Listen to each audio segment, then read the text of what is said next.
As we look at this great prophecy of Daniel, you know that we have seen Daniel and Nebuchadnezzar, this great king of Babylon that came in, put Egypt, the Pharaoh of Egypt, out of business. He's the one that did it.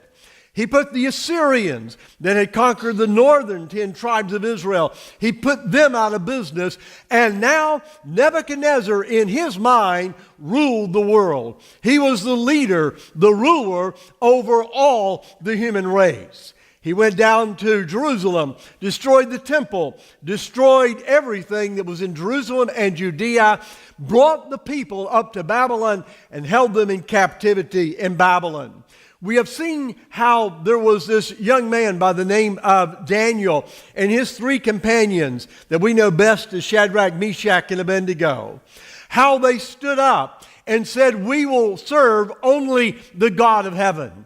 And there in Babylon, to this heathen conquering king, they became a witness about the God of heaven. And God now was moving on the heart of Nebuchadnezzar. But Nebuchadnezzar did not learn his lessons easily. We saw how when Daniel or the 3 Hebrew young men were taken by him and put in the fiery furnace, it was in response to what Daniel had told him earlier, that Nebuchadnezzar, your kingdom is going to come to an end. Nebuchadnezzar, in rebellion against God, built that image that we considered last week that was all of gold and said, "God, I want you to know." He raised his fist to God, "My kingdom will last forever. I will defeat you, whoever you think you are, and I will defeat the God of heaven, Daniel's God. I, Nebuchadnezzar, will rule." As we noted, Nebuchadnezzar had an anger issue, which helps us to better understand how self-centered this man was. Every person of the human race is self-centered. And Nebuchadnezzar had a double case of it. You know, anger, have you ever noticed this? I'm not a psychologist, and this is just my armchair observation. Anger is always about being self-centered. Now, there may be some justifiable cases of anger, and we don't want to negate that. But anger primarily is because we feel that somebody else has treated us in a way that we don't want to be treated, or they haven't done something the way that we want them to do it. So we find then when Nebuchadnezzar set up his great idol that he became very angry at Shadrach, Meshach, and Abednego because he had told them to do certain things. They refused to do it, and now he became very, very angry.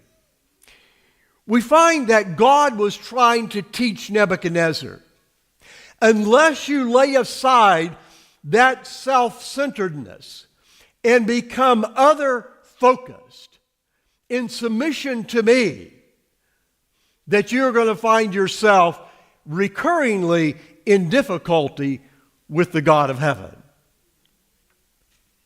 And so now God shows up again to Nebuchadnezzar. He shows up to Nebuchadnezzar by way of a dream. And what we have in Daniel chapter 4 is a section of the Bible that was written by this angry, self-centered king.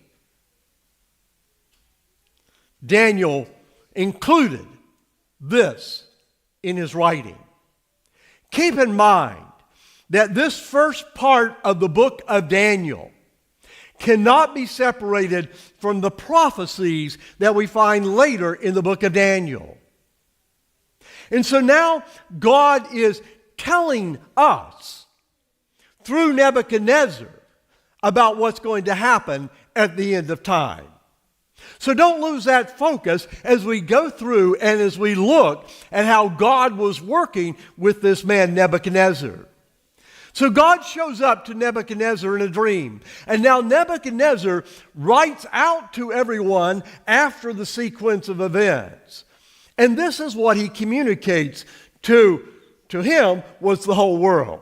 An official statement from Nebuchadnezzar the king to the people of all nations, languages who live on the earth. Peace and prosperity to you. So you see, Nebuchadnezzar now is writing the Bible. He's telling the story of his life and how the God of heaven had to deal with him and what ultimately that meant. Now we know, of course, from the stories that we've already looked at, that God is communicating to Nebuchadnezzar that there is a God in heaven. His kingdom, unlike the earthly kingdoms, is going to be established for all eternity. And all kingdoms of this world are going to fade away. All kings of this world are going to fade away until the God of heaven rules. But as we'll discover today, God is teaching Nebuchadnezzar a lesson that goes beyond that. And now we will see that as we work our way through this story. But now Nebuchadnezzar writes this out. He says, I want you to know that there is a king in heaven. I'm delighted to tell you about the signs and wonders that the Most High God, back in those ancient times, they would have various gods.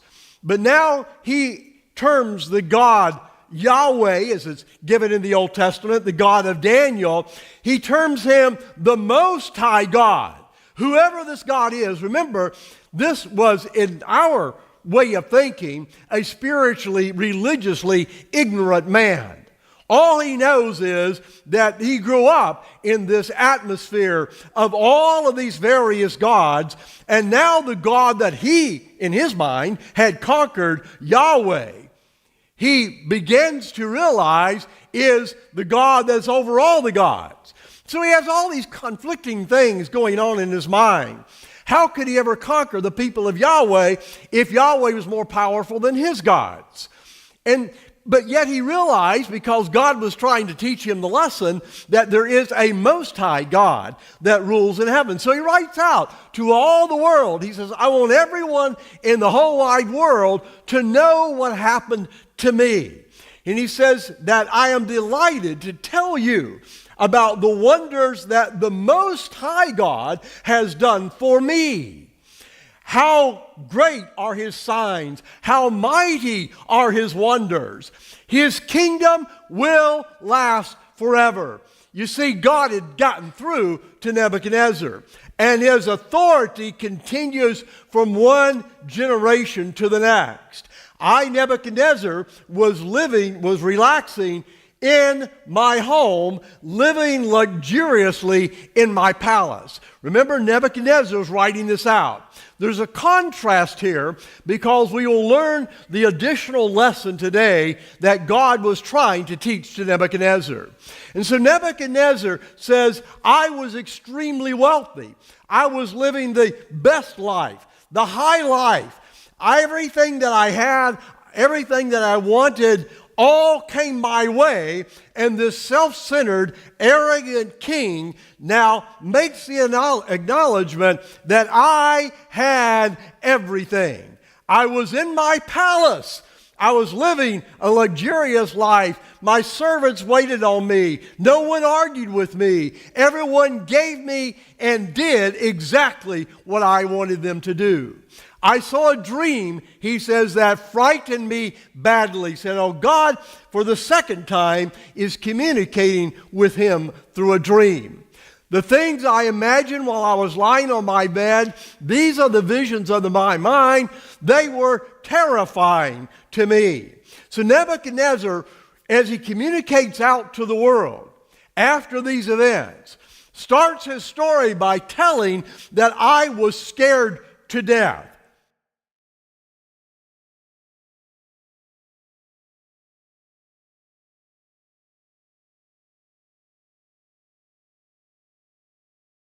Now God gives him a dream, and he is terrified. He is frightened. He calls in all of those individuals that, were supposed to be the interpreters of these kinds of things, the same way that he did earlier. And he asked them for the interpretation of what he had been given. They couldn't figure it out, and so now Daniel, of course, was brought in. I recounted the dream for him as well, saying, Belteshazzar, chief of the magicians. Notice now that Daniel had been put in charge of all of these magicians of the people of Babylon. So Nebuchadnezzar had these guys that Daniel, by the way, you remember, had saved their life on the first round of this dream experience. We saw that in chapter 2. Now this time, these guys are brought in. Maybe these are just the ones that were handy that were there. We don't know. But Daniel was the leader. You know, the more you understand about Daniel in the Bible, the more intriguing this character was. How could he be in charge of all of these people that we would today call, spiritualists, people that were astrologers? How could Daniel be in charge of those guys and manage them? Daniel, of course, only had respect for the God of heaven, and he was put over a group of people that had totally different concepts of a world reality, and he was to manage them and lead them. Daniel was over them, and yet somehow by God's grace, he pulled it off. I was recounting the dream as for him, saying, Belteshazzar, chief of the magicians. And so now Nebuchadnezzar begins to recount to Daniel what he had dreamed that was so terrifying. He had a vision of a tree. Now, what could be scary about a tree? We come later on, I understand, these horrible creatures, great iron teeth and claws tearing everybody apart. But a tree? He had a vision of a tree and he was terrified because he watched the tree and the vision started out in a really nice way. He saw this tree grow up in the middle of the earth. It continued to grow until it, in his mind, reached to heaven and spread out over the whole earth. And all the animals of the earth and all the birds of the earth came to seek refuge in that one tree. It provided food for all of humanity. It was the sustainer of life for the planet. And he looked at that and he said, the leaves of the tree are absolutely glorious. What a beautiful... Have you ever had a dream you really enjoyed? Nebuchadnezzar was enjoying this one. But then, as the angel continued to speak to Nebuchadnezzar, there was a change in the scene. The mood changed. And Nebuchadnezzar's beautiful dream now started transforming itself into a nightmare. Have you ever had a dream where it was beautiful, but then it became a nightmare? The tree now was being torn apart. All the animals fled for their lives.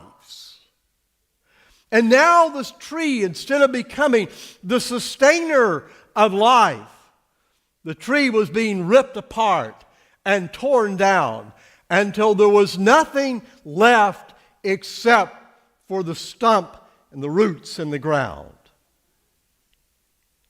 And then Nebuchadnezzar heard something that really troubled him.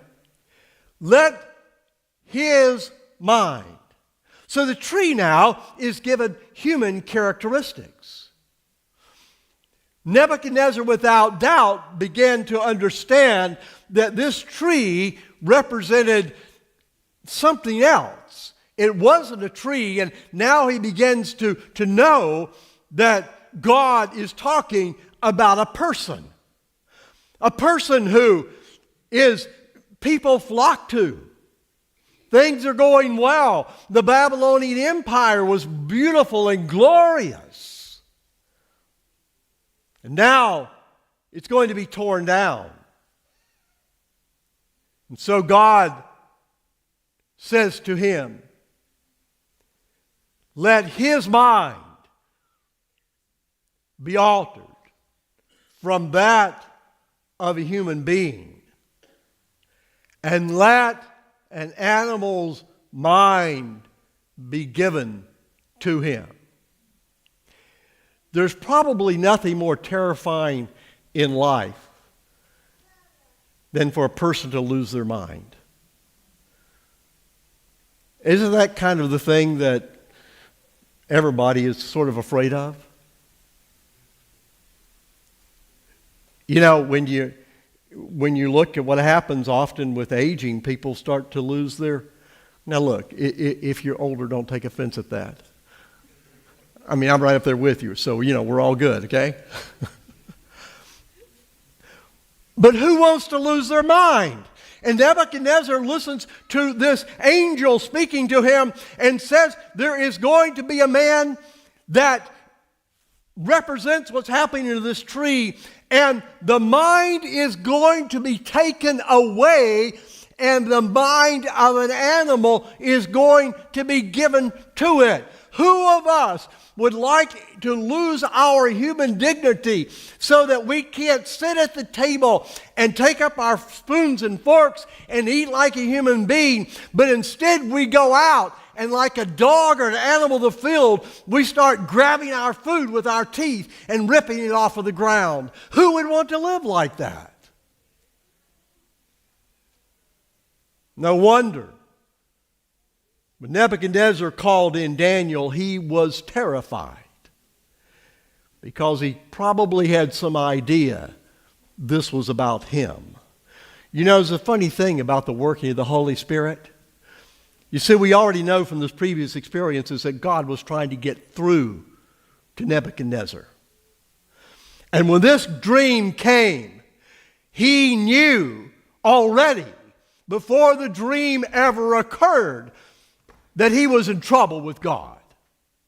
He knew it. God had tried to teach him. God kept getting in his face.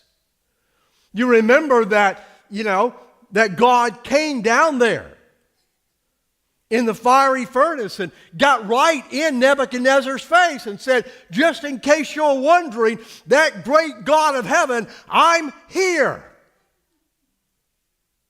Now get my people out of the fire.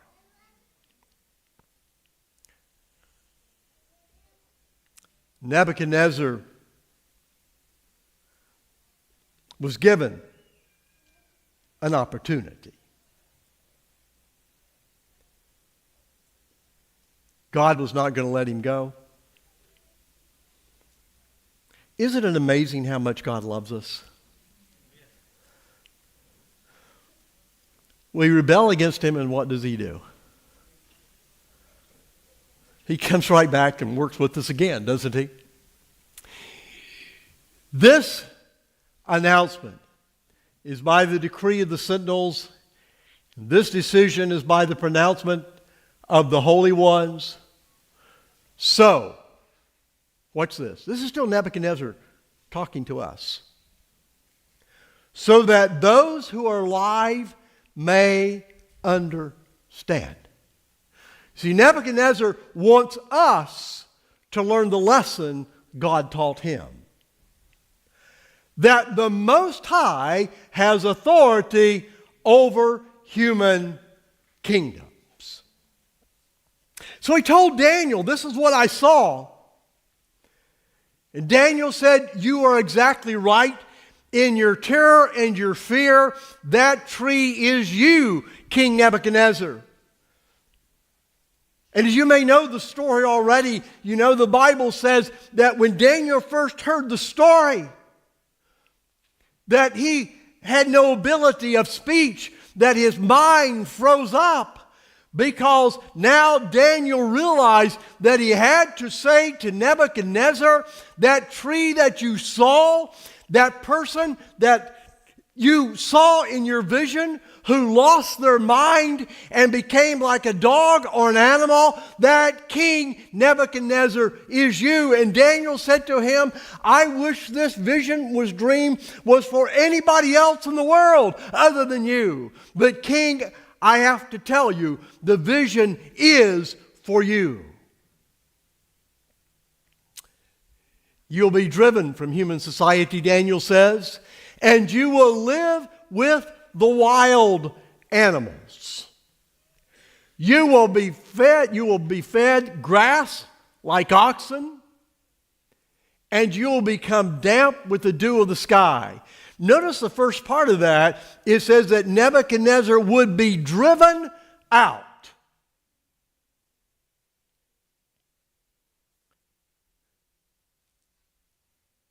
He turned into an animal.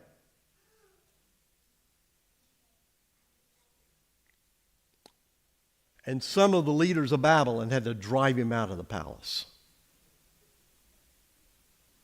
You will be driven out. Nebuchadnezzar was the driver. He did not want to be driven.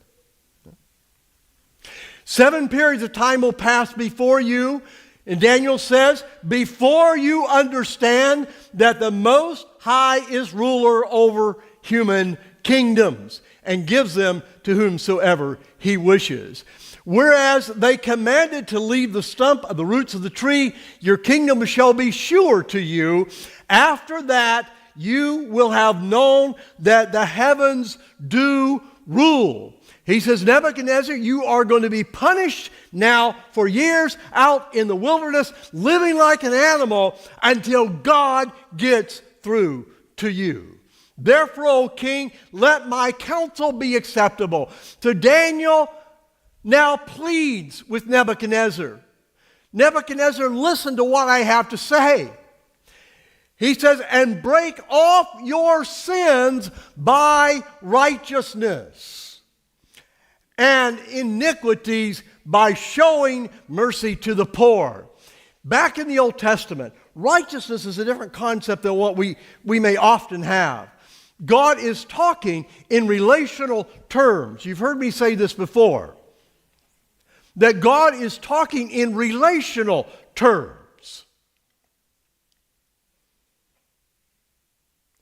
He's pleading with Nebuchadnezzar not to continue acting the way he was towards others.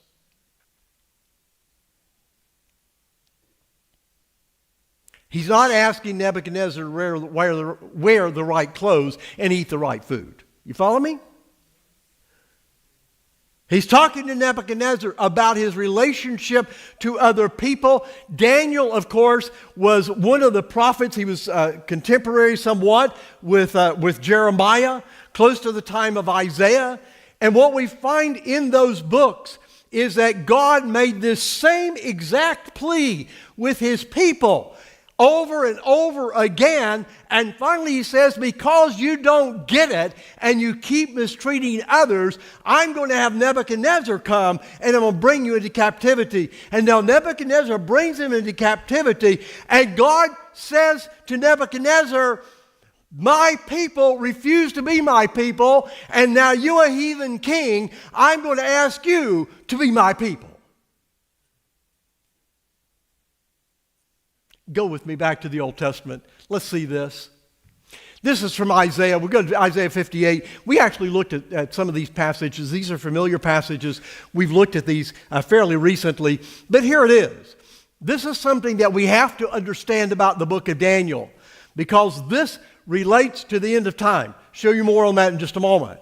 Is this the fast that I have chosen, God says? A day for a man to humble his soul is to bow down his head like a reed and spread out sackcloth and ashes under him. Will you call this a fast acceptable day of Yahweh? You get the picture. You know what they were doing. They were doing all these outward manifestations of being humble and, we just, want God to listen to us. And they go through all these rituals. They did all of these sacrifices. And here in Isaiah 58, also in Isaiah the first chapter, we'll see in just a moment, that they were doing the same thing. And God came to the place where he said, listen, I don't want any of your religious services. In fact, God said, I don't even want you to come to church on Sabbath. God said, I am so tired of listening to this. I don't want your prayers. I don't want any of that. He says, when you decide that you want to really be my people and get your behavior towards others straightened out, then you can come in here and pray. But God says, otherwise, just stay away. God was teaching the same lesson to Nebuchadnezzar. God said, isn't this the fast? You know, fast, that outward religious exercise. God says, this is really what I want. He says, to release the bonds of wickedness, to undo the straps of the yoke of the oppressed, let them go free, to break every yoke. What God is saying is to his people, I want you to stop being the oppressors. By the way, this is the same theme that is picked up in the book of Revelation, also later on in the book of Daniel. These are, at the end of time, there are those that oppress the people of God. And God says, stop doing it.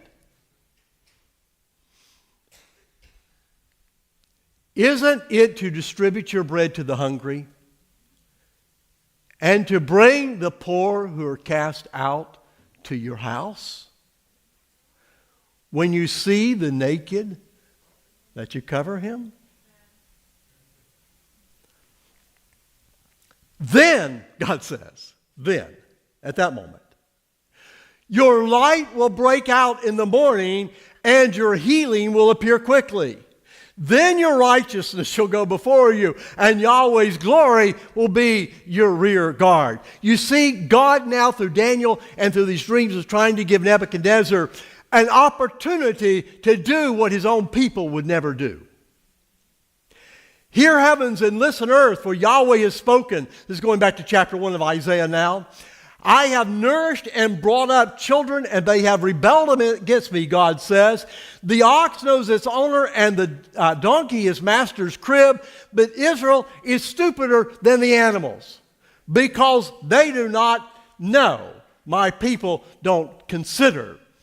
All sinful nation, a people loaded with iniquity, offsprings of evildoers, children who deal corruptly. They have forsaken Yahweh. They have despised the Holy One of Israel.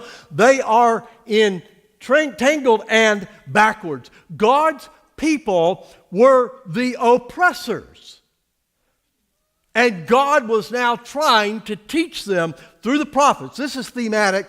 Those of you that have been with us on Wednesday night, and also here on Sabbath morning, we've talked about these things. God was trying through the prophets, those great prophets that we have in the Bible. You remember you have that section of the prophets, Isaiah, Jeremiah, Amos, and so forth. God was trying to communicate through these prophets that his own people had to stop being the oppressors. And so now he pleads with them over and over again. Those that are unfortunate, those that have suffered misfortune, God says, I want you to be kind and loving and understanding and helpful to everyone that has need, because everyone is a child of mine. So God was trying to work with them. And that was the concept of righteousness in the Old Testament. We're still continuing. See, we're coming down a few verses now. This helps us define it, what God is talking about. Learn to do what is right, promote justice, give the oppressed reason to celebrate. Take up the cause of the orphan and defend the rights of the widow. And God says, when you do that, then your light is going to break out and you're going to be, have the kind of life that you hope to have. And so God was pleading with his people now. And of course, we never did it. They never did it. But here we have also later, back in Isaiah 58, we started out in Isaiah 58, went to 1, and then we're coming back to 58. And in 58, I'll just throw this in as a sidelight. I've shared some of this with you before. But if you turn away your foot from the Sabbath, God is saying that the Sabbath day is actually sort of the pinnacle of the week that is to be used to demonstrate those great acts of love and mercy to humanity. Some people turn it into some kind of legalistic day. God never intended for that to happen. Anyway, we don't have time to go through all of that, so we'll just skip over it. But let's come to Micah. This is a passage that we know by heart. Everyone has heard this. He has shown you, O man, what is good. What does Yahweh require of you? What was God requiring of Nebuchadnezzar? What did God want from him? We've already seen that in what Daniel told him, how Daniel pled with him. What does Yahweh require of you but to act justly, to love mercy, and to walk humbly with your God? There was nothing humble about Nebuchadnezzar, and Nebuchadnezzar did not care about the poor and the misfortunate.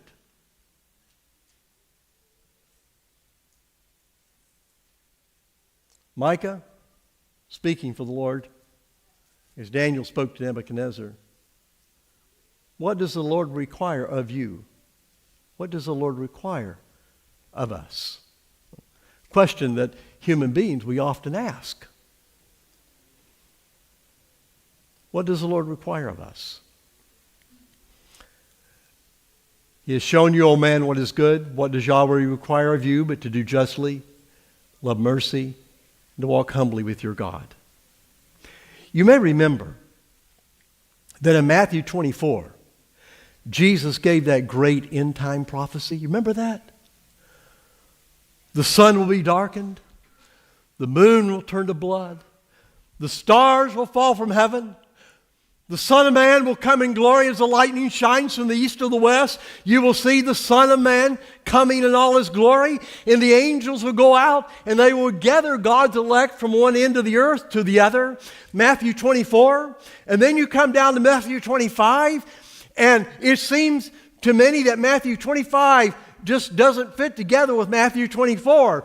It's all one prophecy that Jesus gave. You cannot separate Matthew 24 from Matthew 25. And immediately after Jesus talks about that, before he comes to all the issues of the end of the world, he says, I want to tell you what it's going to be like at the end of time. And he tells the story, the parable of the 10 young girls in the wedding.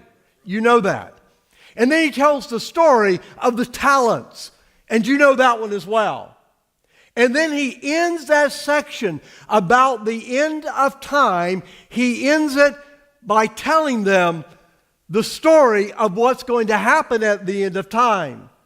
On the great judgment day. And there will be those that he will say to them, come, enter into my kingdom.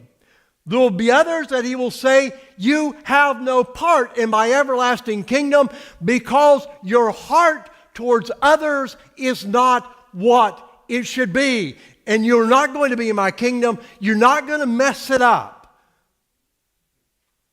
You're going to be left outside.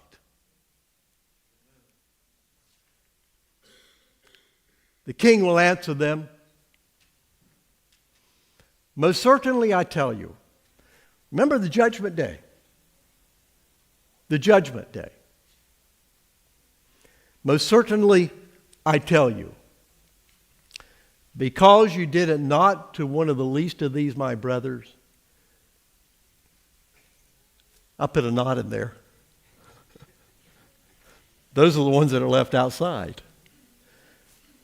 But to us that want to be there with him, I tell you, because you did it to one of the least of these, my brothers, you did what? You did it to me. There was nothing unusual about what Daniel was pleading with Nebuchadnezzar to do to realter his life. It was in perfect harmony with what Daniel already knew and understood. Their failure as a people of Israel is why they were there in Babylon. And now Daniel was very clear in what he knew Nebuchadnezzar must be told. And while with the drama of this story, it may be easy to pass over Daniel's plea, it is central to what Daniel and God are trying to communicate to Nebuchadnezzar and to us today about our lives and about the end of time. That's right. Nebuchadnezzar was a hard man to teach. Maybe like some of us.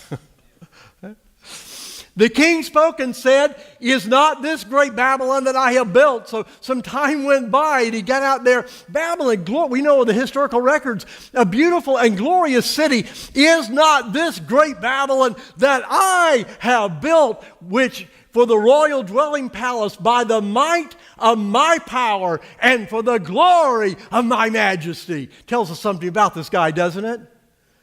He's just like us.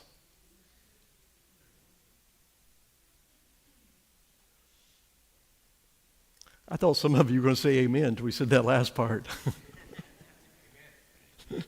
Just like us, right? He had no intention of submitting to the God of heaven. He had no intention about caring for those that are in need and relieving the oppressed.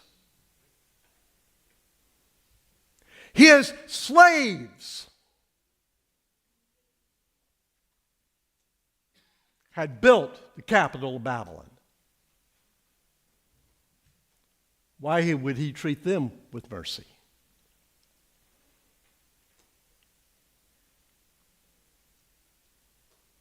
It's not this great Babylon that I have built. And while those words were being in his mouth, the Bible says, hardly before he had finished uttering those words, the same voice that had spoken to him in the dream now spoke to him again. He says, you're going to be driven out like the vision foretold, until you know that the Most High rules in the kingdom of men and gives it to whomsoever he will. And if you will not act in the way of mercy that I have intended, God says, I will do to you the exact same thing that I already through you did to my people, because they too wanted to continue as oppressors. We have often talked about the book of Revelation and about the end of time and all the oppression that will be done by that conglomerate power of Babylon at the end of time to the people of God. It's all being pulled here from the book of Revelation. From the book of Daniel. But God says to his own people, if your hearts are not overflowing in mercy and graciousness and kindness towards others, I will consider you part of Babylon and the fate that awaits Babylon. God was trying to save Nebuchadnezzar from himself and who we all seem to be naturally. And so he went out. But at the end of time, after Nebuchadnezzar was out there, the Bible says, grew all that hair. You know the story. I don't know, God did something, changed his brain, changed his physical makeup, but left him with some intelligence. How would you like to be locked into the body of an animal, knowing that you're out there, eating? I don't know, did he become, where did he, it says grass like an ox. How many of us would want to go out? You want to go out and, get on your knees in the churchyard and start eating?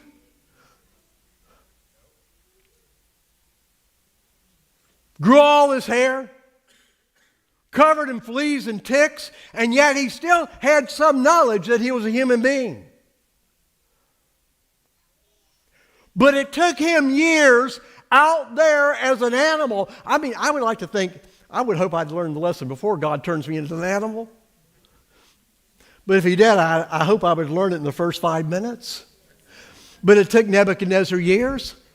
And he was out there, and finally the Bible says God got through to him. God will do what he needs to do to get to us, won't he? And he says, at the end of the days, Nebuchadnezzar, what did he do? He lifted up his eyes towards heaven. Finally, God had gotten through to him. Lifted up his eyes, and my understanding returned to me. What do you think he must have thought when he looked down at himself and he saw himself in the condition that he was? Smelly, nasty, dirty, covered with hair. And now he knows once again, understands clearly how to be a human being, and he has to go back to the palace. I don't know where in the world he got cleaned up and got shaved before he went back to present himself as a king. But one thing I'm sure of, it's a lesson he never forgot.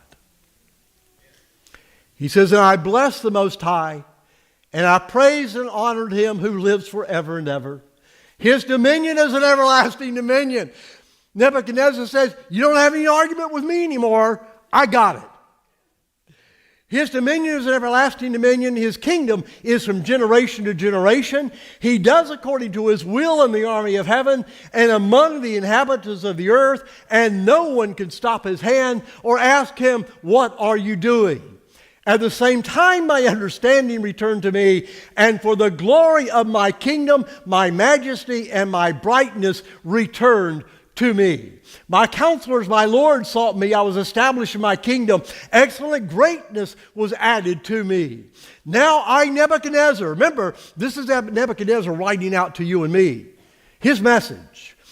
Now I, Nebuchadnezzar, praise and extol and honor the King of heaven, for his works are truth. He understood now what God was teaching, how he had to treat other people, how he was to be the ruler of Egypt, to care for those that do not oppress people, first of all, and to care for those that were in need.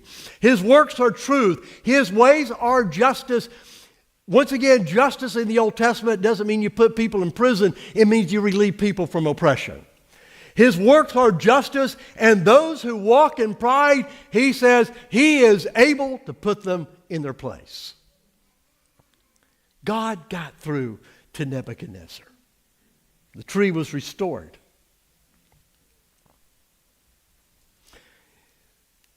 I asked you last week, does God love Babylon? You're a little better at responding on that this week. God loved Babylon? God loved the leader of Babylon?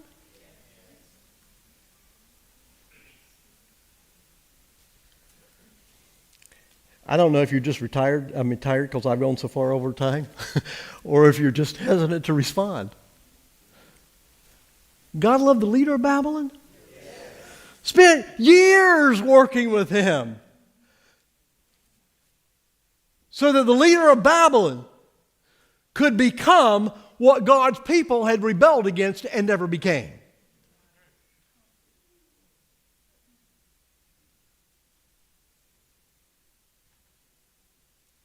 I probably don't need to fill in details, do I?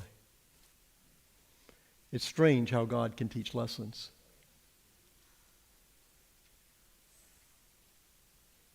Maybe by God's grace,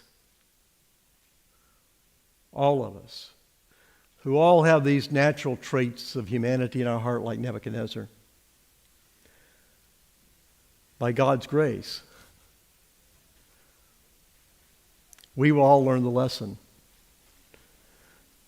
before we start eating grass like an ox, right? God loves us. He's working with us. The lessons that were learned by Nebuchadnezzar, by writing this out, he's endeavoring to teach to us. It's up to us if we will learn the lessons that God has repeated over and over again to the prophets, and now also through the heathen king, Nebuchadnezzar. By God's grace, we will learn that the Most High rules in the kingdom of man, and that what he expects from us is to treat others with the same love, compassion, and mercy, and support, and help as he has given to us. Would you stand with me?